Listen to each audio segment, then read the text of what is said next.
За Онишченко јас веќе ви кажав дека имавме затворена седница на владата на која што информираше директорот на АНБ во детали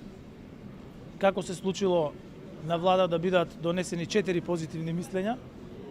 врз основа на кои што е донесена одлуката, бидејќи 4 позитивни мислења имаше за тој случај. Врз основа на целата дискусија која што таму се водеше, за која што за жал не можам да ви информирам, со оглед на тоа дека се работеше за затворена седница на влада и давање на информација од затворена седница на влада е казниво дело со затвор од 1 до 5 години. Владата донесе одлука согласно со закони да отпочне активности за одземање на државјанството на посоченото лице. Исто така сакам уште еднаш, како и завчера што направив, да го повикам Министерството за внатрешни работи, што побрзо да ја заврши истрагата во однос на тоа како се случи затворената седница на парламентарната комисија за надзор над безбедносните служби да биде пренесувана во живо